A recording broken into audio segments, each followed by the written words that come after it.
Olá, bem-vindos a mais um estudo em nosso canal Descobrindo a Espiritualidade. Estamos estudando o livro No Mundo Maior, psicografia de Chico Xavier, ditado pelo Espírito André Luiz. Esse é o estudo de número 39 e estamos no capítulo 18, intitulado Velha Afeição, onde André Luiz descobre que seu avô, que foi alguém muito apegado à matéria, principalmente às questões de dinheiro, de aquisições, de posses, acaba se dirigindo a uma região de sofrimento, nas cavernas onde André Luiz está com Calderaro, a fim de resgatar e tentar ajudar muitos dos companheiros que estão ainda ligados a essas problemáticas da terra, da matéria.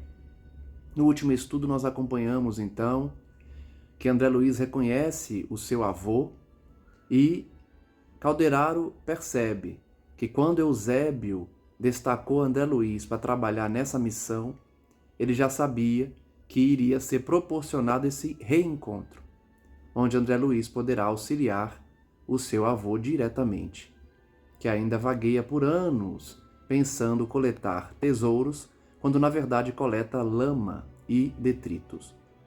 Vejamos então como será esse diálogo. Vimos então que André Luiz identificou o seu avô pelo que ele disse. Ele disse: meu neto André Luiz era a luz dos meus olhos, que os carinhos dele aquietavam o pensamento torturado e que havia destacado valores para ele se dedicar à medicina, o que realmente aconteceu. Ele então pergunta: quem sabe se vós, mensageiros de Deus, poderias levar a meu neto a tremenda notícia dos males que me devoram. Não mereço o afastamento destas masmorras em que enlouqueci, mas ser-me-á consolo saber que André tem ciência dos meus padecimentos. Ah, não mais valeram sinais do assistente Calderaro para que me contivesse, esperando ainda mais. Meu peito como que rebentara numa torrente de pranto irreprimível. Ali não me achava ante assembleias superiores, cujas emissões de energia me sustentassem até o fim do combate educativo da autodisciplina. Mas diante dos deploráveis remanescentes das paixões terrestres. Então André Luiz está explicando que ele não conseguia mais se segurar porque ele não estava numa assembleia de espíritos elevados. Ele estava verificando problemáticas graves das paixões terrestres de alguém que era muito querido a ele. Lembrei-me do meu avô acariciando-me os cabelos. Recordei que o meu genitor sempre aludia aos desejos do velho, com referência à minha preparação acadêmica. Pensei nos longos anos que o mísero teria gasto ali, agarrado às ideias de posse financeira. Compreendi a extensão de meu débito para com ele, relativamente ao diploma de médico que eu não soubera honrar no mundo. Dirigi súplice olhar a Calderaro, rogando-lhe me perdoasse. Então vejam que o avô de André Luiz tinha reservado valores para que ele se tornasse um homem digno, usando na medicina da caridade, da fraternidade. E André Luiz, arrependido, percebendo que não se tornou aquele médico que o avô desejava, não mais se conteve, pedindo perdão a Calderaro pelo que ele ia falar. O assistente sorriu e entendeu tudo. Quem terá perdido de todo a expressão infantil, se o próprio Cristo, supremo guia da terra, abriu tenros braços um dia no berço da manjedoura? Tornando mentalmente a cenários da infância longínqua, senti-me novamente menino. Venci de um salto o espaço que nos separava e ajoelhei-me aos pés do meu desventurado benfeitor, que me observava agora trêmulo e assustado. Cobri-lhe as mãos de beijos e, erguendo para ele os olhos lacrimosos, perguntei: Vovô Cláudio, pois o senhor não me conhece mais? Impossível seria descrever o que se passou. Esqueci por momentos os estudos que me impusera a fazer. Olvidei os quadros daquele ambiente que provocavam curiosidade e pavor.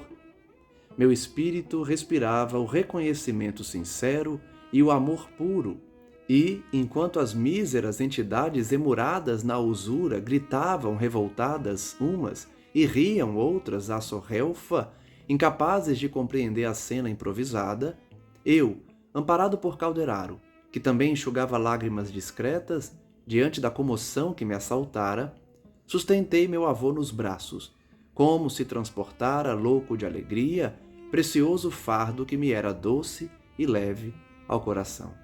Então vejam que os colegas do Cláudio, que estavam entregues ainda ao apego ao ouro, riam dele.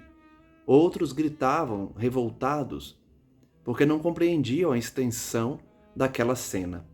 Calderaro estava emocionado por ver André Luiz chorando, e André Luiz finalmente resgatava o seu avô. Vejamos o capítulo 19, chamado Reaproximação. Quando Cipriana regressou, em companhia dos demais amigos, encontrou-me banhado em lágrimas e ouviu a estranha narrativa de meu avô semilúcido. Esboçou complacente gesto e disse bondosa: "Sabia, André, que não terias vindo para nenhum resultado. Ela confirma que Eusébio propositalmente tinha escalado André Luiz para aquela missão."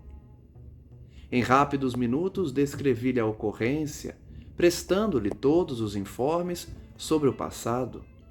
A diretora ponderou, serena, a minha digressão através do pretérito e observou: "Dispomos de tempo curto, e como não será possível ao doente acompanhar-nos, cumpre interná-lo já em algum recolhimento aqui mesmo." Então eles já iam internar Cláudio numa casa de socorro que fica no limiar das cavernas.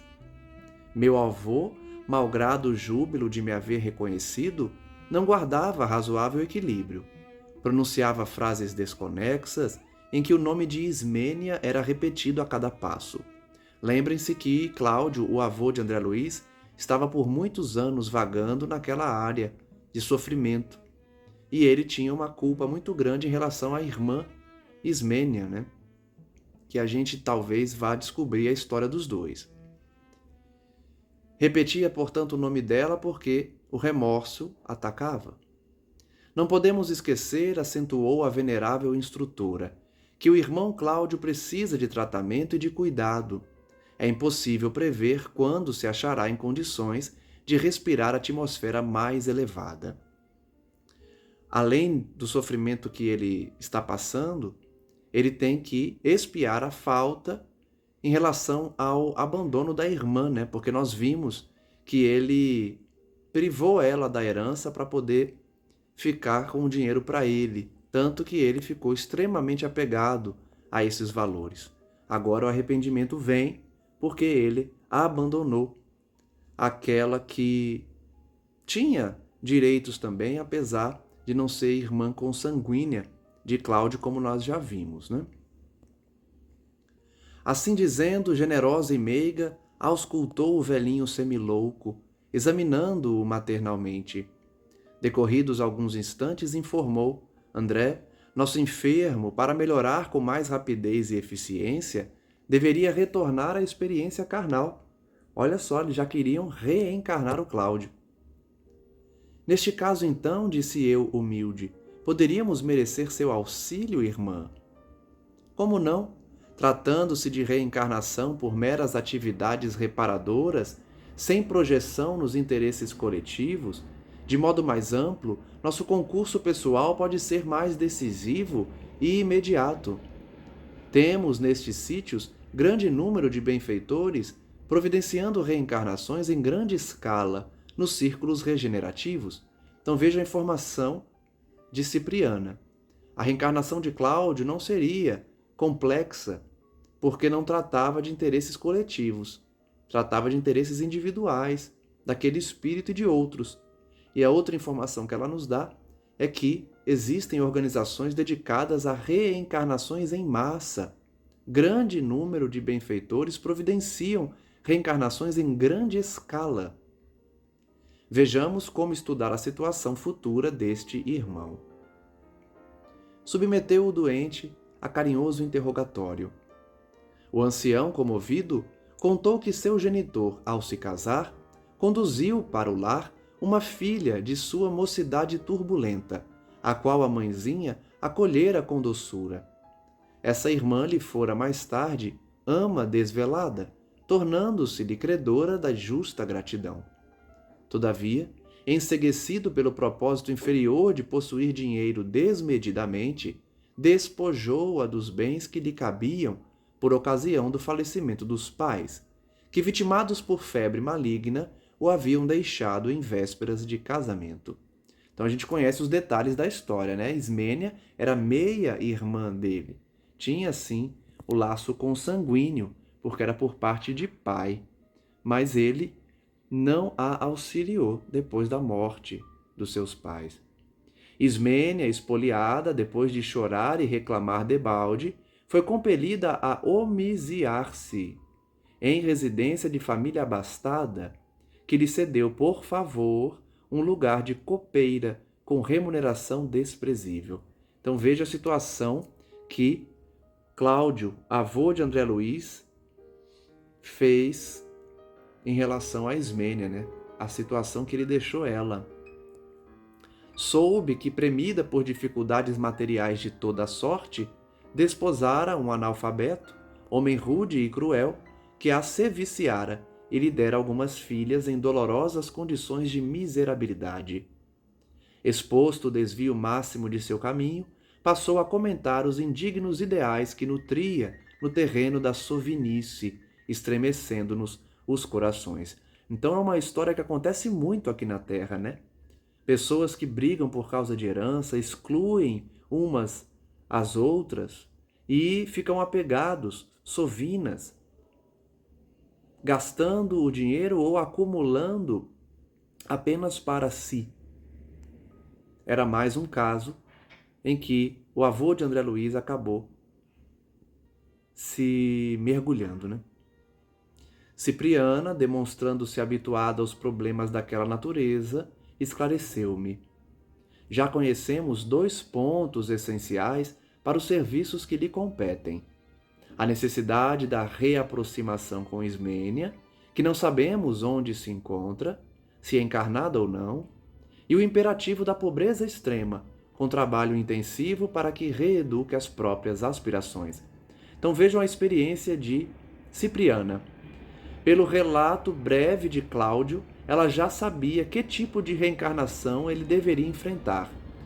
Uma reencarnação na miséria, por conta da sovinice e do abuso que realizou em razão do apego ao dinheiro, e o reencontro com Ismênia, para devolver tudo que ele tirou dela. De posse do endereço provável dos descendentes da irmã, outrora espezinhada, Cipriana recomendou a 2 companheiros nossos se encarregassem de rápida investigação na crosta terrestre, a fim de nos orientarmos quanto aos rumos a tomar no imprevisto acontecimento. Os emissários não se demoraram mais do que 90 minutos. Traziam boas novas, que me reconfortavam. Localizaram a família a que o desditoso velhinho se referira em suas amargas reminiscências e traziam sensacional informação. Amigos de nossa esfera esclareceram-nos quanto a Ismênia, que ela reencarnara e vivia na fase juvenil das forças físicas. Corporificara-se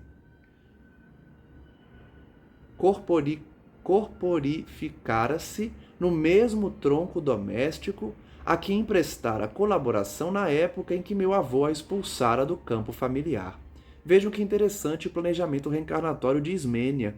Ela desencarnou e reencarnou na família que ela serviu como funcionária. A família que acabou aceitando os trabalhos dela quando Cláudio expulsou ela de casa, do seu convívio. Agora ela era uma menina que estava na família que ela serviu antes. Cipriana tudo ouviu sensibilizada e, interessando-se por nós, sugeriu organizássemos as bases da futura experiência, conquistando sem delongas as simpatias da jovem. A esse tempo, Já nos achávamos portas adentro de uma organização socorrista que recebeu a solicitação de nossa diretora em favor do enfermo, com excelente disposição de servir-nos. Então, enquanto eles caminhavam para o posto de socorro, eles conversaram sobre a reencarnação de Cláudio, as informações de Ismênia, e já estão programando que Cláudio reencarne nesse meio, provavelmente filho de Ismênia. Vamos ver. Nosso amigo, durante 2 anos aproximadamente, não poderá ausentar-se desta casa de assistência fraterna. Então a reencarnação não será imediata. Ele vai ficar 2 anos, pelo menos, na casa de socorro. Permanece ainda profundamente identificado com a atmosfera destes sítios. Ele está vinculado àquela região de sofrimento. Foram muitos anos vagando por ali. Visitá-lo-emos seguidamente, amparando-o com os nossos recursos, até que possa respirar de novo os ares da crosta. É de notar que a mente dele não se libertará das teias da incompreensão com facilidade, e neste estado não volveria com êxito ao educandário da carne. Olha como ela é experiente, mais uma vez nós percebemos, né?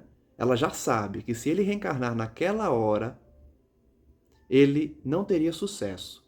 Ele precisava pelo menos estagiar 2 anos ali antes de reencarnar. Acatei a ponderação, acompanhando o curso das providências para o caso. Cipriana contemplou enternecida a entidade demente e prosseguiu bondosa. Agora, André, finalizando nossos trabalhos da semana, tentemos trazer Ismênia até aqui para os trabalhos preparatórios de reaproximação.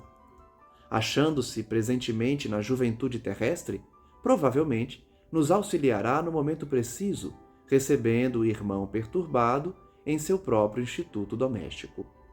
Então, eles vão desdobrar a menina, né, a Ismênia, para que possa já ir se adaptando à convivência com Cláudio e conversando com André Luiz e Cipriana para aceitar o encargo de provavelmente ser mãe de Cláudio. Antes de mais nada, porém, necessitamos da simpatia dela em face do nosso programa de reerguimento. Se Ismênia aceitar, se consentir, acrescentei hesitante, encarregar-nos-emos do resto, prometeu a interlocutora decidida. O retorno de Cláudio à esfera física terá característicos muito pessoais, sem reflexos de maior importância no espírito coletivo, pelo que nós mesmos poderemos providenciar quase tudo. Vejam que aqui há uma informação bem interessante, hein? Para a gente entender como funcionam os mecanismos da reencarnação. Cipriana está informando a André Luiz que o retorno de Cláudio vai ser mais simples, porque as características da reencarnação são muito pessoais, não há nada de coletivo, indicando que reencarnações que interferem no coletivo são mais detalhadas, têm mais tempo de preparo. Outras mãos influenciam no cuidado dessa reencarnação. Reencarnações mais simples, porém, como a de Cláudio, que somente trazem consequências pessoais, individuais, poderiam ser providenciadas, na sua maior parte, apenas por Cipriana. A maior parte, porém, porque certamente a autorização vem de cima. Confiando o enfermo aos beneméritos companheiros que velavam na casa de amor cristão em que nos asiláramos, dirigimos-nos para o Rio de Janeiro, onde Ismênia seria encontrada por nós em modesto lar de Bangu. Em plena madrugada, entramos respeitosos na humilde residência. A irmã de meu avô era, agora, a 6ª filha daquela senhora, que na existência física era conhecida por neta da velha Ismênia, cuja personalidade, para a família terrena, se perdera no tempo e que não era outra senão a menina e moça, sob nossos olhos, de volta às tarefas aperfeiçoadoras da luta carnal. Vejam que Ismênia reencarnou na condição de neta da própria personalidade que ela um dia animou, como Ismênia, quando foi expulsa por Cláudio do núcleo familiar. E isso é muito comum, né? Acontece, não é tão presente, mas temos vários exemplos na história de espíritos que reencarnaram e foram reconhecidos posteriormente como netos da personalidade que eles haviam animado, ou seja, reencarnavam como netos deles próprios em outra existência. Pode parecer confuso, mas basicamente é imaginar que o indivíduo desencarna e aí reencarna na mesma família como filho de um dos seus filhos que deixou quando desencarnou. Tudo ali respirava pobreza digna e adorável simplicidade. Adiantando-se, Cipriana colocou a destra sobre a fronte da jovem adormecida, como a chamá-la até nós. Efetivamente, decorridos instantes, veio ter conosco, e reparando que nossa orientadora, envolta em luz intensa, a cobria com um gesto de bênção, ajoelhou-se, desligada da matéria, exclamando em lágrimas de júbilo: Mãe Celestial, quem sou eu para receber a graça de vossa visita? Sou indigna servidora. Vejam que Ismênia é um espírito iluminado, que tem religiosidade e que desdobrou-se facilmente após ser chamada por Cipriana. Cobriu o rosto com as mãos, sentindo-se talvez ofuscada pela claridade sublime e contendo a custo a comoção a estuar-lhe no peito. Mas nossa veneranda benfeitora aproximou-se, pousou-lhe as mãos carinhosas na basta cabeleira negra e falou compassiva: Minha filha, sou apenas tua irmã, tua amiga. Ouve, quais são tuas intenções na vida? Como a jovem erguesse para ela os olhos lacrimosos, acrescentou a nobre mensageira: Precisamos de tua colaboração e não desejamos ser amigos inúteis. Em que te podemos servir? Decorreram pesados instantes de expectação. Fala, acrescentou Cipriana prestimosa, explica-te sem receios. Voz entrecortada pela comoção, lembrou com ingenuidade juvenil: Minha mãe, se eu puder rogar-vos alguma coisa, peço-vos auxílio para Nicanor. Somos noivos há quase 2 anos, mas somos pobres. Trabalho na indústria de tecelagem com salário reduzido para ajudar na manutenção de nossa casa.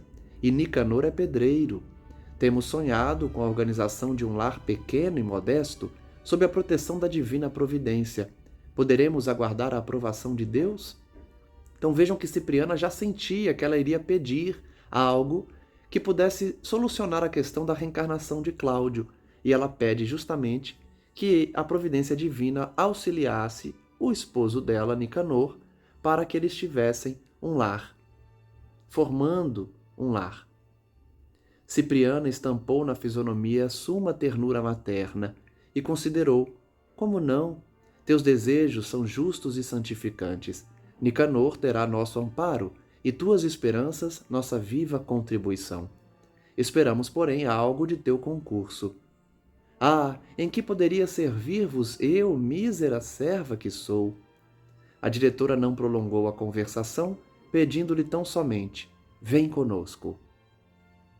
Em seguida, com grande surpresa para mim, Cipriana cobriu-lhe o rosto com estreito véu de substância semelhante a gaze, para que não lhe fosse dado ver as impressionantes paisagens que deveríamos atravessar. Olha só que interessante a informação de André Luiz. Cipriana vendou os olhos de Ismênia, que agora tem um outro nome que ainda não foi revelado, né? Ela era Ismênia, já reencarnou. Ela é uma moça agora jovem. E ela teve seus olhos vendados por Cipriana para não ver os horrores daquela região que Cláudio foi retirado. Sustentada por nós, dentro em pouco, a moça se ajoelhava, curiosa e enternecida, ante meu avô, que ao enxergá-la prorrompeu em exclamações em que ressumbrava ansiedade. Ismênia, Ismênia, minha irmã, perdoa-me. Afagando-lhe as mãos, torturado, contemplava-lhe o semblante humilde. Oh, é ela mesma, insistia, tomado de evidente espanto. com a mesma tristeza do dia em que a expulsei, que fez, porém, para ser hoje mais jovem e mais formosa. Ele não havia notado, portanto, que ela reencarnou. Como a visitante guardasse silêncio, confundida, inquiria, aflito: dize que me perdoas, que esquecerás o mal que te fiz.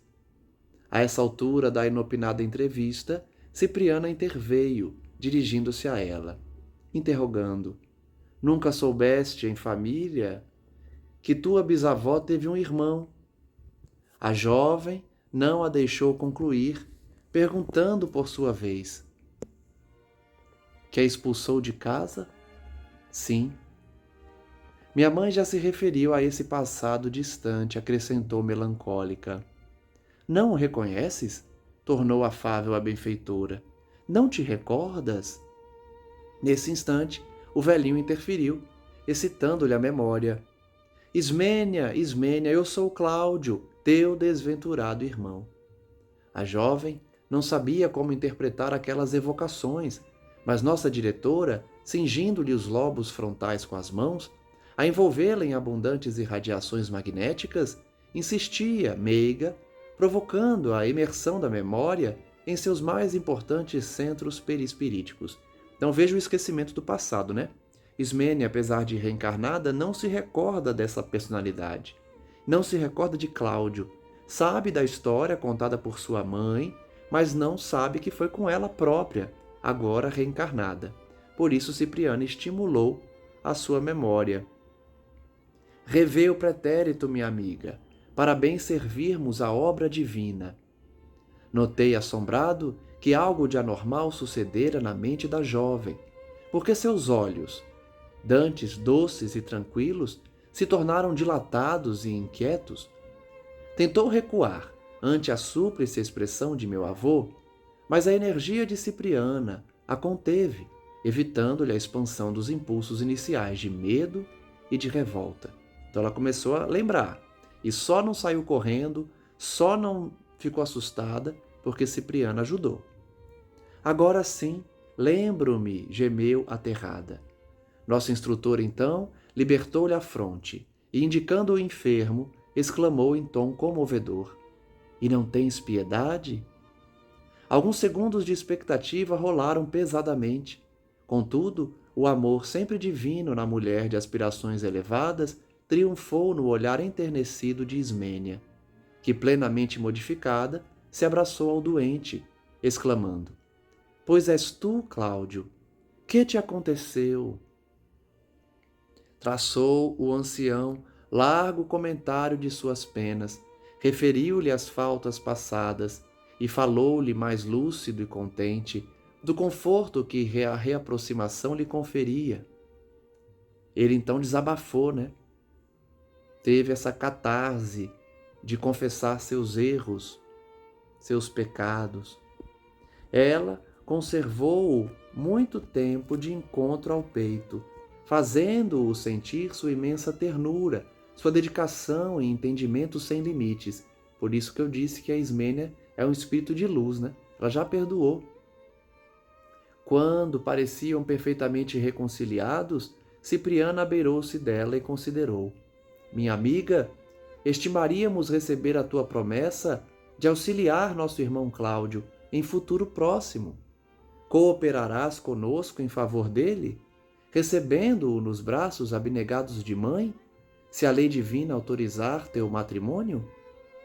Reverente, dando-me a conhecer os tesouros de uma existência singela e humilde na terra, a visitante exclamou: Se o céu me conceder a felicidade de com algo contribuir em benefício de Cláudio, esse benefício será feito a mim mesma. E se um dia eu receber a ventura conjugal, será nosso primeiro e bem-amado filhinho. De antemão, sei que Nicanor se regozijará com o meu compromisso. Então, olha que bela a explanação de Ismênia. Olha como é um espírito elevado, porque aceitou de pronto a missão de receber Cláudio, de uma forma muito bonita. Contemplando enlevada o desditoso prisioneiro das sombras, prometia: partilhar-nos-á a vida pobre e honrada. Conhecerá as alegrias do pão, filho do suor, com a proteção divina, e olvidará em nossa companhia as ilusões que por tanto tempo nos separaram. Então ela já indica que ele tinha problemática com os valores pecuniários, com o dinheiro, e que teria uma vida bem limitada nesse ponto, passando necessidades ou vivendo de uma forma muito simples, para valorizar os verdadeiros tesouros da alma. Evidenciando deliciosa singeleza de coração, projetava em êxtase: será um pedreiro feliz como Nicanor, abençoará a luta digna que atualmente bendizemos. Vai seguir, portanto, o ofício do futuro pai, pedreiro. Como chorasse, comovida, Cipriana abraçou-a, também tocada no coração e de olhos úmidos, assegurando: bem-aventurada sejas tu, querida filha, que compreendes conosco o celestial ministério da mulher nobre, sempre disposta à maternidade sublime. A semelhança de Maria, né? Que disse ao anjo que era serva de Deus: eis aqui a sua serva, faça a tua vontade. Ismênia tinha a mesma postura, aceitando a vontade divina, se colocando como mãe, disponível para auxiliar.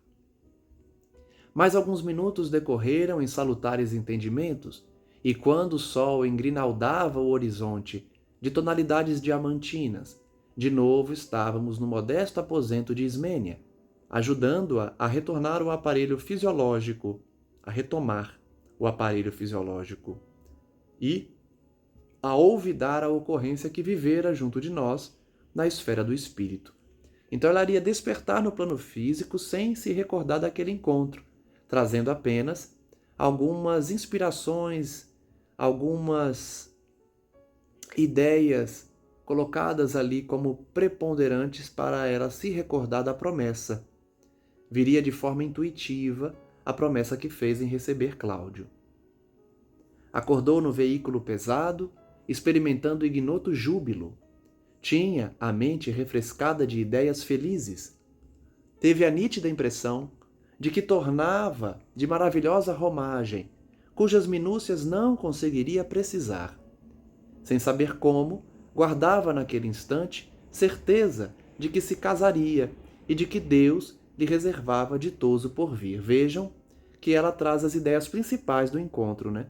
Ela não se recorda das figuras, das pessoas, mas se recorda que foi prometido um casamento para ela, que eles iriam auxiliar no casamento, no matrimônio com Nicanor, e que ela seria mãe. Quem poderia definir-nos o reconhecimento e a admiração daquela hora? Meus companheiros abençoaram-na, e eu, por minha vez, despedindo-me dela comovidamente, osculei-lhe a destra minúscula, num beijo silencioso de profunda amizade e de indizível gratidão. Então André Luiz estava grato a Ismênia, porque era alguém que ele não havia conhecido quando encarnado, mas tinha muito carinho por Cláudio, e como ela aceitou recebê-lo de uma forma tão bela, se colocando à disposição da providência, André Luiz estava profundamente agradecido. Entremos no capítulo 20, no lar de Cipriana. Encerrada a semana de estudos que me propusera, e guardando valores novos no espírito, acompanhei Calderaro, em pleno crepúsculo, a benemérita fundação nas zonas inferiores, a que o assistente chamara Lar de Cipriana. Que bonito então, né? Primeiro, que toda essa obra é fruto de uma semana de trabalho de André Luiz. Olha a quantidade de informações em uma semana em que André Luiz visitou regiões de sofrimento, visitou a Terra, que também é uma região de sofrimento, e vários casos foram tratados. Agora, eles iriam conhecer a casa de socorro, Lar de Cipriana. Extremamente perplexo ante o problema que me demandava a atenção, qual do reencontro inesperado com meu avô, não me sobravam agora motivos para longas perquirições de ordem filosófico-científica, junto à privilegiada cultura do instrutor, prestes a despedir-se. Então André Luiz estava preocupado com o caso do seu avô, a sua reencarnação, com o seu preparo, e ele não tinha mais tempo nem a atenção necessária para colher mais informações de Calderaro. A pesquisa cedera lugar à meditação, o raciocínio ao sentimento. Então vejam que ele não precisa receber mais nenhuma informação, agora ele precisa trabalhar as informações que já recebeu, desenvolver pelo sentimento as informações que ele vivenciou. Recolher a extenso material referente às manifestações da mente, obtendo valiosas conclusões para definir os desequilíbrios da alma. Durante toda a obra nós vimos as problemáticas mentais, então André Luiz está confirmando que ele recebeu muitas informações sobre a mente. Examinara diversos doentes, com os quais travara relações, identificara moléstias cujas causas se prendiam às mais profundas e menos conhecidas raízes do espírito. Nós estudamos aqui as enfermidades da mente produzidas pelo pensamento, pela vibração, pelo modo que a pessoa vive. Ainda não observado pela medicina da Terra, mas claramente trabalhado no plano espiritual como causas de doenças físicas. Entre as novidades, porém, encontraram um enfermo que me transferira da ardente curiosidade intelectual às acuradas reflexões no tangente ao destino e ao ser. Reconhecia agora que para conseguir a sabedoria com proveito era indispensável adquirir amor. Naqueles instantes, calavam em meu ser as perguntas inquietas, sofreadas pelo coração dolorido. Então, depois de trabalhar o intelecto a obra inteira com as informações e trabalhos, André Luiz percebia que agora precisava desenvolver o sentimento, o coração, o amor. Poderia, em verdade, ter avançado muito no domínio dos conhecimentos novos, conquistado simpatias prestigiosas, renovado as concepções da vida e do universo, melhorando-as. No entanto, de que me valeriam semelhantes troféus se me não fosse possível socorrer um benfeitor em dificuldade? Então André Luiz está colocando como prioridade o resgate de Cláudio, o auxílio a alguém que precisa dele, acima das informações e do estudo meramente teórico. De pensamento fixo na surpreendente questão da hora, cheguei, em companhia de Calderaro, à enorme instituição em que Cipriana administrava o constante benefício de seu devotamento fraternal. Chegavam, portanto, ao lar de Cipriana, certamente uma casa de caridade. Tratava-se, a meu ver, de casa socorrista diferente de quantas conhecia. Parecia grande centro de trabalho propriamente terrestre. Então é uma casa parecida com as casas de socorro aqui da Terra. A maioria dos companheiros que aí se agitavam não eram portadores de luminosa expressão, mas típicas personalidades humanas em processo regenerador. Então quem habitava aquela casa eram espíritos sofredores como nós. Com exceção de Cipriana e dos assessores que lhe compunham o séquito, a comunidade não pequena era formada de criaturas evidentemente inferiores, homens e mulheres análogos, parecidos no aspecto, aos que povoam os círculos carnais. Então, repito, é uma instituição que alberga espíritos imperfeitos como nós aqui da Terra. Como acontecia habitualmente, Calderaro me veio em auxílio, esclarecendo. Irmã Cipriana idealizou este memorável reduto de restauração espiritual e concretizou-o usando os próprios irmãos sofredores e perturbados que vagueiam nas regiões circunvizinhas. Ela abraçou, portanto, os mais sofredores próximos à crosta terrestre. É claro que não reside sistematicamente aqui. Todavia, neste colégio regenerador, passa grande parte do tempo, que consagra ao seu ministério santificante nas esferas de baixo nível de evolução. Então Cipriana não mora nesse local, mas passa muito tempo ali, ajudando. No fundo, A organização funciona sob a vigilância dos próprios companheiros que vão melhorando. Como acontece aqui na Terra, né? As casas que recebem os que estão em drogadição, os viciados, eles, uma vez recuperados, viram funcionários dessas casas. Lá também era assim. Trata-se, pois, de importante escola de reajustamento anímico, de auto-reconhecimento e de preparação para indivíduos de boa vontade. Então é uma escola para quem se arrependeu de verdade.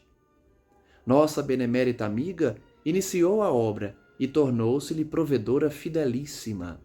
Contudo, o Instituto é de região inferior para criaturas que desejem melhorar suas condições de existência.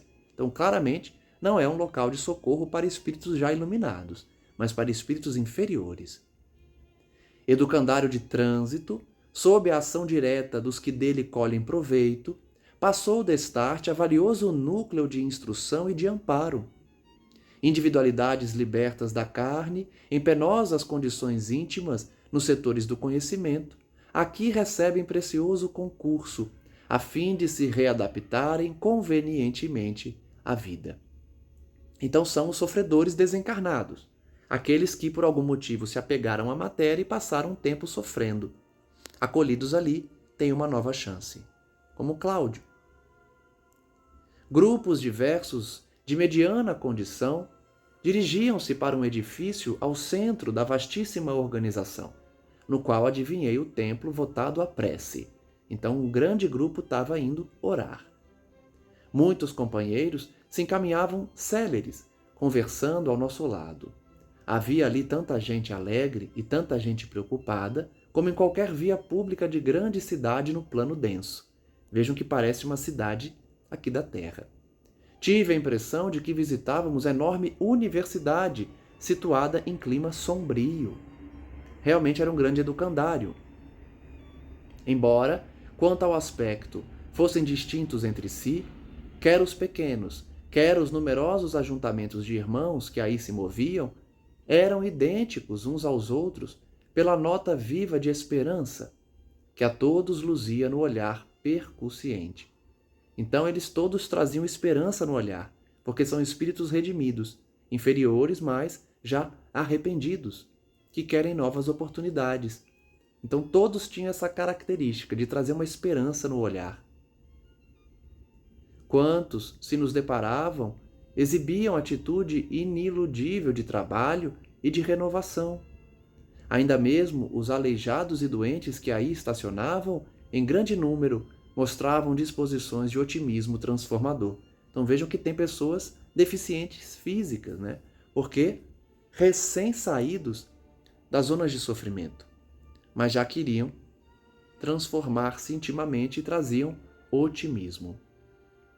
A venerável instrutora, prosseguiu benévolo o assistente, montou aqui verdadeira oficina de restauração do espírito. Antigos expoentes do orgulho, que entre os homens se engriponavam na vaidade e no crime, depois de bastos anos de purgação, e ao demonstrarem propósitos reedificantes, são recolhidos a esta casa, onde reorganizam sentimentos e cabedais a caminho do porvir. Por isso, Cipriana tinha tanta experiência e sabia como atender Cláudio exatamente como ele precisava, porque a casa dela atende justamente esses indivíduos que estavam no erro e que agora arrependidos se recuperam. Daqui, como de outras instituições do mesmo gênero, localizadas em plenas regiões expiatórias, saem inúmeras reencarnações retificadoras. Então, daqueles locais, como de muitos outros, se planejam reencarnações para retificar os caminhos dos espíritos sofredores. O programa fundamental de Cipriana é o esquecimento do mal, com a valorização permanente do bem, à luz da esperança em Deus. Olha que bonito esse slogan, esse lema, né? Esquecer o mal, valorizar o bem, com esperança em Deus. A princípio, a organização custou-lhe muitos sacrifícios em matéria de tempo e de direito, que lhe mereciam os méritos pessoais. Ela teve trabalho para montar, baseou-se na sua esperança na sua dedicação, mas também no seu mérito, no transcurso dos anos. Porém, elementos por ela mesma formados passaram a superintender a obra e a conservá-la. Com o passar do tempo, então, ela recebeu essa ajuda dos próprios frequentadores que foram auxiliados. Ponderava eu a bondade e a sabedoria daquela estrênua missionária, pronta a todo serviço de colaboração superior, recordando meu próprio caso ante meu demente avô emaranhado nas sombras, quando penetramos o santuário, onde sua voz se faria ouvir na oração. Cercavam-no diversas criaturas que lhe eram conhecidas. Então eles vão ouvir uma prece da própria Cipriana, num prédio que todos se reúnem para orar, enquanto André Luiz pensava no próprio caso do seu avô Cláudio. Um cavalheiro visivelmente confortado dizia-lhe reverente: seguindo-lhe os conselhos, irmã, não mais senti pesadelos, renovei minha atitude para com os familiares, passei a cooperar em vez de combater. Olha a reforma íntima, olha a mudança de atitude. Agora sim, exclamou Cipriana satisfeita, o bem duradouro é filho da colaboração fraternal. Você verá quão sensível diferença para a sua felicidade se verificará em torno de seus passos. Que sirva de lição para nós, hein? Para melhorar a nossa convivência com os familiares, sejamos fraternos. Irmã, falou-lhe simpática senhora, minha situação é outra. Agora reparo que o mundo não foi edificado para mim e que me cumpre a obrigação de trabalhar em benefício do mundo. Certamente alguém orgulhoso, vaidoso, que passa a perceber que o mundo não foi feito para ela, não girava em torno dela somente, né? A respeitável interlocutora estampou bela expressão fisionômica e observou: seu progresso, é visível. O esquecimento de nossos caprichos pessoais dilata-nos a compreensão. Então, realmente, era uma pessoa egoísta que está dilatando a sua visão para abraçar o próximo. Trêmulo velhinho, com todas as características de recém-desencarnado, dirigiu-se a ela de olhos rasos d'água. Irmã, balbuciou triste, ainda experimento os antigos achaques. Há instantes em que me sinto cair, perdendo a noção de mim mesmo, para despertar em seguida, aflito. Então já era alguém que estava recém-saído do conflito. Ainda precisava de tempo. A orientadora acariciou-o discreta, encorajando-o. É natural. Esteja, porém, convicto de que a situação melhorará. Gastamos, às vezes, anos armazenando impressões que naturalmente não se esvaem em alguns dias. É o mesmo que ocorria com Cláudio, né? Foram muitos anos ali, nas trevas, buscando o ouro ilusório. Ele precisava de tempo para recuperar o tempo perdido. Outros companheiros se aproximavam com o evidente intuito de ouvi-la, mas, notando-nos a presença, veio sorridente até nós, informando obsequiosa: André, o problema de nosso enfermo já foi providenciado, em todas as particularidades suscetíveis de solução imediata. Cláudio demorar-se-á no recolhimento, até que se apresente em condições de mudança para nosso Instituto Regenerativo. Aqui se preparará convenientemente para o retorno aos círculos carnais. Tudo se processará com a harmonia desejável. Além disto, nossos cooperadores estão instruídos quanto ao auxílio que devemos a Ismênia para a concretização de seus ideais. Notem que Cláudio precisará passar um tempo não naquela instituição, mas num outro local onde ele, no recolhimento, possa melhorar, para depois ir para aquela instituição.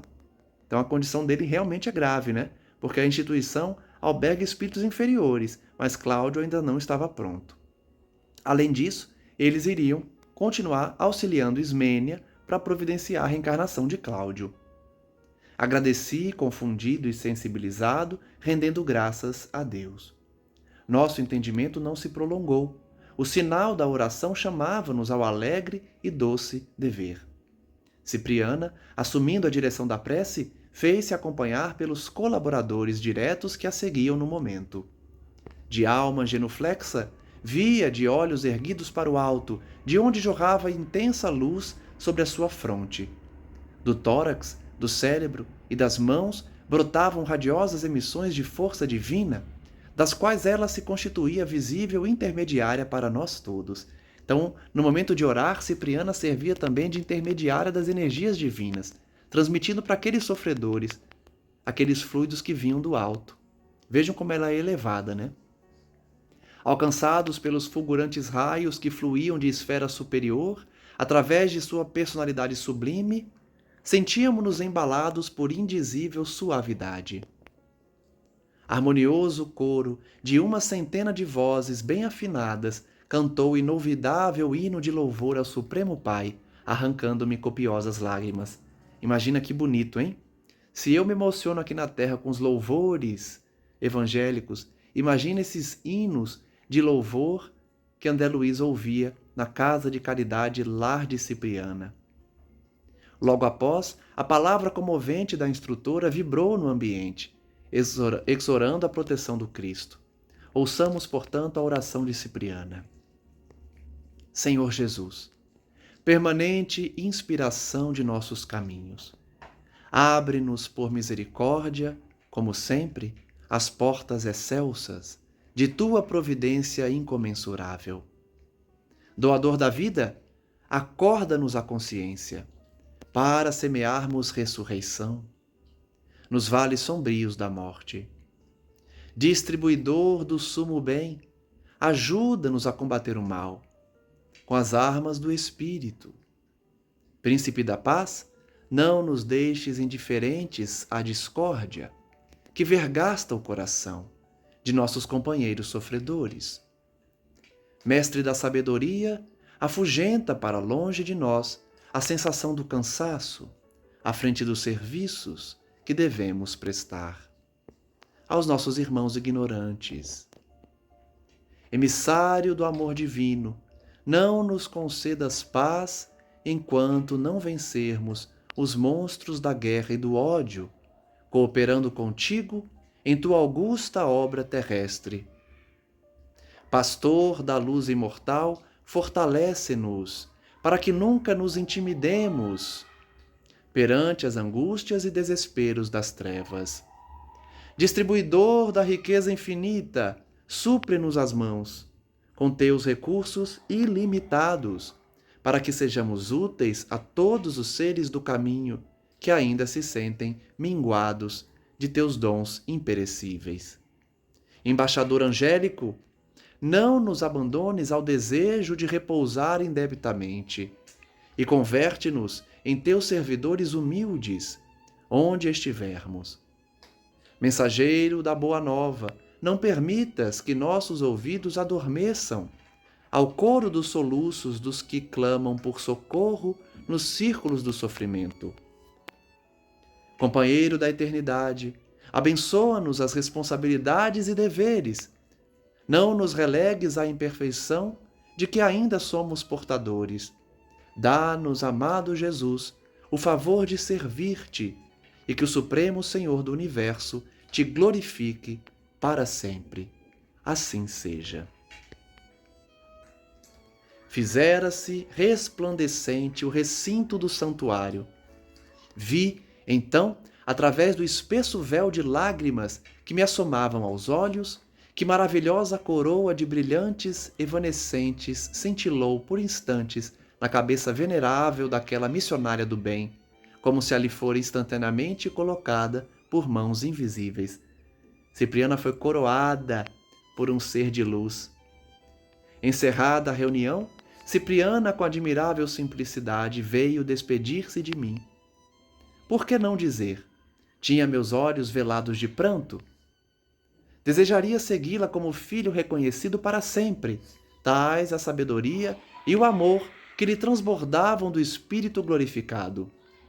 Calderaro foi o primeiro a abraçar-me, fazendo votos de boa viagem, a que não pude responder, sufocado pela intensa comoção. Os demais companheiros saudaram-me enternecidos e, por fim, Cipriana apertou-me ao peito, beijou-me maternalmente e disse com olhos úmidos: Que o Pai te abençoe. Nunca te esqueça da bondade no desempenho de qualquer obrigação. Que mensagem importante para André Luiz e para todos nós, não é? Todos emocionados diante de uma prece tão linda, Cipriana não deixa de aconselhar a bondade. E talvez porque me visse tão profundamente sensibilizado, acrescentou: estaremos unidos pelo Espírito. Desvencilhei-me dos seus braços com as saudades do filho, em cujo santuário interior jamais se extingue a chama da gratidão. De volta agora aos trabalhos que me aguardavam, solitário e comovido, aspirei os perfumes da noite clara que se povoava de prodigiosas mensagens dos astros coruscantes. Supliquei mentalmente: misericordioso Senhor, digna-te abençoar o verme que eu sou. Tive a impressão de que meu coração pulsava túmido dentro do peito. À frente dos meus olhos faiscavam constelações, indicando gloriosos destinos no futuro infindável. E ponderando em silêncio a grandeza de Deus, verti copioso pranto de júbilo, dando guarida às intraduzíveis sensações que me invadiam a alma, extasiada e feliz sob nova esperança. Que bonito então o encerramento da obra, com André Luiz destacando a mudança íntima que ele sofreu após tantos estudos e vivências que nós todos acompanhamos nesse livro. Depois de uma oração belíssima de Cipriana, André, de coração tocado, reconhece a sua pequenez diante do Criador e pede a ele o amparo necessário para ele continuar servindo. Encerramos, portanto, mais uma obra da coleção André Luiz. Seguiremos com outras obras até encerrarmos esse estudo complexo e grandioso de uma extensa produção mediúnica de Chico Xavier junto a André Luiz. Agradeço, então, mais uma vez a todos que acompanham os nossos estudos, aprendem conosco nessa troca de informações e de vivências, e que continuemos unidos estudando as próximas obras. Iremos para a 6ª obra da coleção André Luiz, depois de termos pulado Nosso Lar, que certamente visitaremos ao final. Mas já estamos colhendo muitas informações e vivências, e que o estudo de hoje possa ter despertado em nossos corações a necessidade de cultivarmos o sentimento, desenvolvermos as virtudes antes do intelecto. Porque, como vimos André Luiz ao resgatar Cláudio, seu avô, ele vivenciará uma encarnação de expiação junto a um coração querido, que aceitou recebê-lo como mãe, demonstrando a sua grandeza espiritual, que é a Ismênia. Que possamos, portanto, refletir sobre a conduta de Ismênia e a grandeza espiritual de Cipriana, para aprender também, como André Luiz fez, essas vivências necessárias à alma para a nossa elevação. Reflitamos ainda sobre a casa de socorro da irmã Cipriana, o lar de Cipriana, onde ela atende espíritos imperfeitos e auxilia eles todos a reencarnarem mais seguros de si, para enfrentarem o mal que fizeram nas consequências funestas de uma reencarnação expiatória, mas que servirá de avanço espiritual, como serve para todos nós nesse momento. Agradeço mais uma vez, especialmente a espiritualidade que nos inspira, nos indica a caminhada, que não deixa se perder o ensinamento doutrinário e que são responsáveis pela divulgação da doutrina espírita. Que nós possamos contribuir com a nossa limitação intelectual e de conhecimento, mas dando o melhor de nós para divulgar a doutrina, para consolar corações e trazer esse conhecimento que liberta as almas, tendo sido extraído dos palácios e dos templos fechados para falar diretamente para o mundo inteiro por meio dos Espíritos. Encerro, portanto, o estudo do livro No Mundo Maior, convidando todos a nos acompanharem nos próximos estudos. Por fim, peço à bondade divina que abençoe a cada um dos que nos visitam o canal, os vídeos e estão em nossos pensamentos. Que todos que escutam as nossas palavras possam despertar para a necessidade da alma, do espírito, cultivando no coração a vivência necessária para a prática do bem e da caridade. Graças damos a Ti, Senhor, hoje e sempre, e pedimos que os bons espíritos nos acompanhem, nos inspirem, protegendo nossos entes queridos de todo mal, livrando-os de situações perigosas e de traumas, para que eles também possam crescer conosco nessa caminhada rumo ao nosso Pai.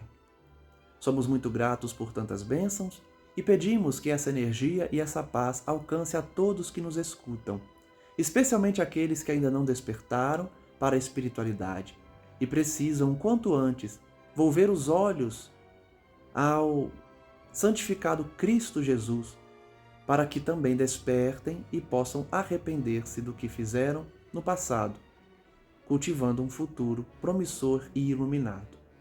Da nossa parte, continuemos a reforma íntima buscando a inspiração divina para mudarmos interiormente, reformando-nos intimamente e dando exemplo para os nossos irmãos, amparando e praticando a caridade tão necessária no mundo atual para que engrandeçamos também as nossas almas. Graças damos a Ti, Senhor Jesus, hoje e sempre, e que Maria Santíssima, Rainha do Teu Reino, possa continuar abraçando toda a terra com seu manto sagrado de libertação e de despertar, junto aos sofredores, suicidas e criminosos, a fim de que o quanto antes voltem para o regaço do divino. Graças damos, Mestre amigo, hoje e sempre, e que assim seja. Um forte abraço a todos e até o próximo estudo.